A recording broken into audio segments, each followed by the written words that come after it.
Matryoshka. Il y a donc des astres où on voit la lumière et puis le désastre où c'est la fin. Alors quid de demain? Cette semaine, notre matryoshka est Bernard Stiegler. Ce philosophe et chercheur qui avait fondé l'IRI, qui est l'Institut de recherche et d'innovation, a toujours été très intéressé par notre devenir et par notre jeunesse. Il a par exemple travaillé sur la télévision et ce qu'elle a produit. Il a aussi travaillé sur l'automatisation et ce que ça a produit. Mais il s'intéresse aussi à notre activité sur la planète et à ses effets, c'est ce qu'on appelle l'anthropocène. Alors face aux collapsologues de plus en plus nombreux qui annoncent la fin du monde, que dit Bernard Stiegler? Eh bien il prend parti, celui de Youth for Climate, celui de Greta Thunberg. Il vient d'ailleurs d'écrire un livre à ce sujet, qu'appelle-t-on Penser, écrit avec un A, la leçon de Greta Thunberg. Écoutons-le, il tente de nous ouvrir les yeux. Ça renvoie à une question qui est le déni. Nous dénions tous, par exemple, le réchauffement climatique. Là, aujourd'hui, il fait très beau, il fait chaud, tout ça. Bon. Donc nous nous disons chouette. Par confort. Voilà, chouette, j'en profite. Et il faut en profiter, en plus, il faut profiter de ce qui vient. Mais nous avons tendance à ne pas vouloir savoir, moi comme tout le monde est exposé à ça, à ne pas vouloir savoir que quand même, c'est pas très réjouissant en fait.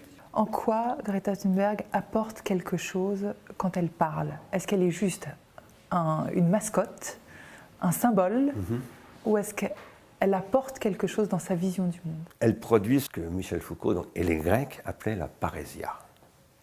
Elle dit ce que personne ne veut dire.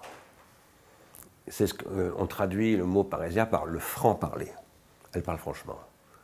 Elle dit j'ai peur et je veux vous foutre la trouille. Mais c'est génial. Mais c'est pas du marketing? C'est pas du tout du marketing. Non, je pense que c'est une personne assez exceptionnelle. Elle est très en avance sur son âge et le paradoxe c'est qu'elle fait beaucoup plus jeune que son âge. Donc elle a une parole d'adulte très expérimenté d'une certaine manière, très sage. Et est-ce qu'elle a quelque chose de militant? Mais pour moi c'est une grande qualité d'être militant. Mais après ça dépend de ce qu'on entend par militant. Si c'est des gens qui disent « mais j'ai des responsabilités à prendre dans la vie, je les prends et je veux que les autres les prennent ». Parce que qu'est-ce qu'elle dit, Greta Thunberg? Prenez vos responsabilités. Je prends la responsabilité de vous mettre en situation de prendre vos responsabilités. C'est formidable. Ouf, voilà quelqu'un qui apparaît. Vous savez, le dernier livre de Henri Bergson, qui a pour titre « Les deux sources de la morale et de la religion », il fait toute une étude de l'histoire des sociétés. Et il montre que les grandes transformations se produisent toujours à travers des Greta Thunberg. C'est-à-dire des gens qui n'ont pas froid aux yeux. Donc je disais tout à l'heure, Greta Thunberg pratique la parésia.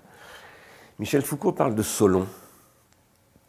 Solon, c'est quelqu'un d'extrêmement important, c'est le fondateur de la société grecque, de la polis grecque. C'est celui qui a dit, on casse les tribus et on crée arbitrairement toute nouvelle organisation sociale. C'est Solon qui a fait ça. C'est la création de ce qu'on appelle la polis et la politeia, c'est-à-dire la citoyenneté. Mais il a eu beaucoup de problèmes, Solon. Les Grecs lui disent « mais tu es fou, tu es un fou ». Et Solon répond « on verra plus tard qui est fou ». La parésia a toujours quelque chose de fou, parce qu'elle est en avance de phase, on dirait. Voilà, donc elle apparaît totalement folle. Elle dit des choses, on se dit « mais c'est pas possible ». Mais sauf que c'est toujours ce qui n'est pas possible qui constitue l'avenir. Ce que vous écrivez pour votre prochain livre, c'est « vous êtes avec ». Youth for Climate. Tout à fait. Vous êtes avec. Ça veut dire quoi d'être avec? Je pense que quand on pense avec un E, vraiment, on pense avec un A aussi, nécessairement. Alors parfois on pense avec un E soi, puis les héritiers pensent avec un A, ce qu'on a pensé avec un E, donc c'est la transmission là aussi. Youth for Climate, pour être clair, je les connais, personnellement, j'en connais 3. Ce sont des lycéens, voilà, français. Qu'est-ce qu'ils disent, eux, qui vous paraît intéressant comme parole qui permet d'aller plus loin? Il lance un appel au secours d'abord, comme Greta Thunberg. Voilà, nous avons lu les rapports du GIEC, 5,8 degrés d'augmentation de la température d'ici à la fin du siècle. Et qu'est-ce qu'ils disent? Ça suffit, maintenant il faut se mettre à travailler. Transmettez-nous ce que vous savez et affrontons le sujet. Matryoshka.